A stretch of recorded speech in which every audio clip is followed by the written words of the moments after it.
GST में हम देखेंगे accounts and records. Accounts and records क्यों ज़रूरी है? अकाउंट्स एंड रिकॉर्ड्स इसलिए ज़रूरी है सर कि अगर आज आपने कोई ट्रांजैक्शन किया और आपने इस ट्रांजैक्शन में आज कोई मिस्टेक की तो कल वो कैसे पता चल सकता है? वो नहीं पता चल सकता तब तक जब तक आपने उसका रिकॉर्ड नहीं रखा है। तो जीएसटी में ये प्रोविजंस हैं कि आपको अकाउंट्स एंड रिकॉर्ड्स मेंटेन करने हैं और कुछ समय तक मेंटेन करने जब तक उसमें सरकार बोलती है। ठीक है, तो मैं शुरू कर रहा हूँ। Accounts and records. Accounts and records में किसको अकाउंट्स एंड रिकॉर्ड्स मेंटेन करना ज़रूरी है? जो जीएसटी में रजिस्टर्ड पर्सन है सबसे पहले उसको ज़रूरी है कि वो अकाउंट्स एंड रिकॉर्ड्स रखे। इसके अलावा अनरजिस्टर्ड पर्सन को भी रखना ज़रूरी है क्या? जी, 2 कंडीशन में अनरजिस्टर्ड को भी रखना ज़रूरी है। कौन कौन सी कंडीशन में? तब जब वो एक ट्रांसपोर्टर है। अगर वो ट्रांसपोर्टर है तो क्योंकि वो गुड्स का मूवमेंट करता है तो हमारे लिए वो इम्पोर्टेंट है कि वो रिकॉर्ड्स रखे। इसीलिए जीएसटी में ये लिखा गया है कि अगर कोई ट्रांसपोर्टर है तो भले ही वो रजिस्टर्ड हो या ना हो, उसको अकाउंट्स एंड रिकॉर्ड्स रखना ज़रूरी है। इसके अलावा अगर कोई वेयर हाउस कीपर है, वेयर हाउस कीपर का मतलब होता है जो वेयर हाउस का या तो मालिक है या तो उसको ऑपरेट कर रहा है, तो क्योंकि वो भी एक माल का कस्टोडियन है, वो भी माल रखता है, इसीलिए उसको भी डिटेल्स रखनी है कि वो किसका माल रख रहा है, कब तक रख रहा है, क्यों रख रहा है, किसके लिए रख रहा है। ठीक है, तो अब सबसे पहले हम समझते हैं कि अगर रजिस्टर्ड डीलर है तो उसको अकाउंट्स एंड रिकॉर्ड्स रखने हैं। तो कौन कौन से अकाउंट्स एंड रिकॉर्ड्स रखने हैं? पहली कंडीशन में आप ये मान लीजिए कि जैसे मैं एक मैन्युफैक्चरर हूँ, तो क्योंकि मैं एक मैन्युफैक्चरर हूँ तो मैं कौन कौन सी एक्टिविटीज़ करता हूँ? सबसे पहली चीज़ है कि मैं रॉ मटेरियल ख़रीदता हूँ। रॉ मटेरियल ख़रीद के मैं उसको प्रोडक्शन में भेजता हूँ। प्रोडक्शन में उस माल से कुछ फिनिश गुड्स प्रोड्यूस करता हूँ और वो फिनिश गुड्स को मैं मार्केट में सेल करता हूँ। ये मेरी बिजनेस एक्टिविटी है।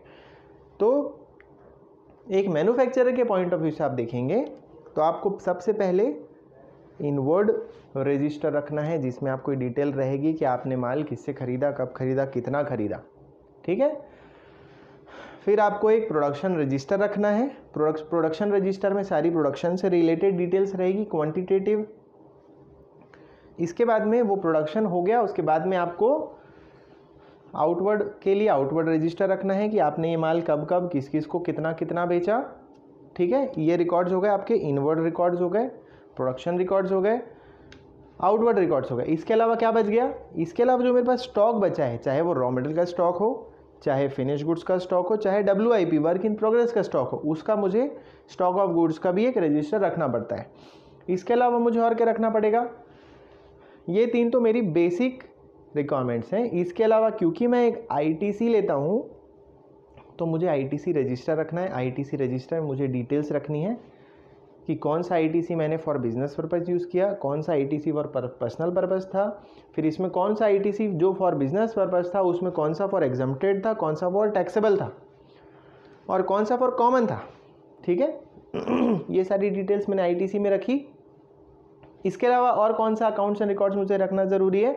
इसके अलावा मुझे जो मेरी आउटपुट टैक्स की लायबिलिटी आती है उसके लिए मुझे डिटेल रखना है कि कितनी मेरी आउटपुट टैक्स की लायबिलिटी आती है, कितना उसमें से मुझे पे करना था, कितना मैंने पे किया और कितना पेबल बचा। ठीक है, क्या इतने अकाउंट्स एंड रिकॉर्ड सफिशिएंट हैं? बिल्कुल भी नहीं। आप जो सेल कर रहे हैं उसके लिए जो आप इन्वॉइसेस काट रहे हैं वो इन्वॉइसेस भी आपको रखने हैं। अगर आप कंपोजिशन डीलर हैं तो क्या आपको अकाउंट्स एंड रिकॉर्ड्स रखना ज़रूरी है? जी बिल्कुल रखना ज़रूरी है, क्योंकि आप एक रजिस्टर्ड डीलर हैं।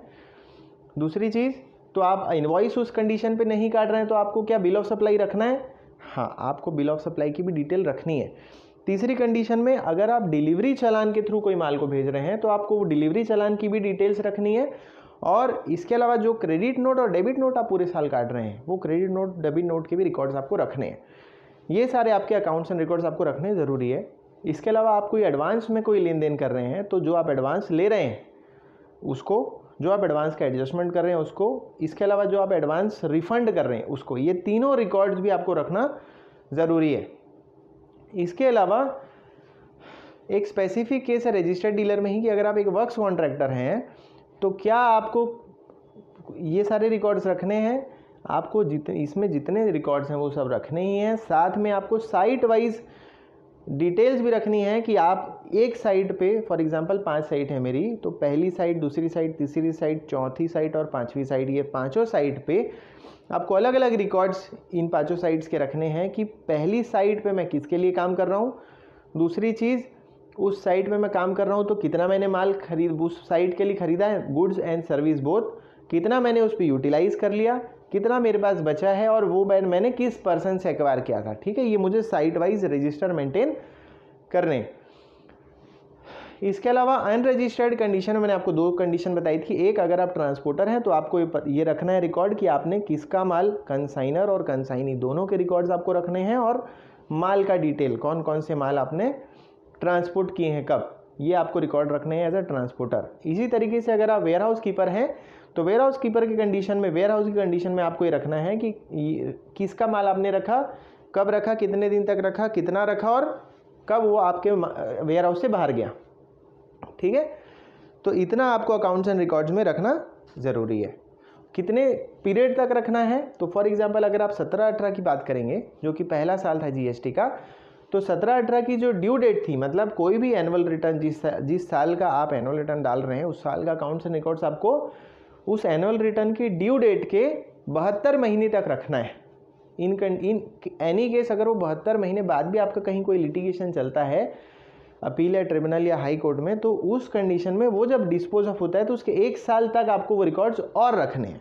तो कन्फ्यूजन मत रखिएगा। सबसे पहली चीज़ है कि 72 महीने तो मुझे रखने ही हैं, पर उसके बाद भी अगर मुझे किसी अपील में कहीं पे केस मेरा पेंडिंग है तो वो केस ख़त्म होने के बाद 1 साल मुझे और उस रिकॉर्ड को रखना है। ठीक है, ये आपका था पूरा अकाउंट्स एंड रिकॉर्ड्स। चलिए, थैंक यू।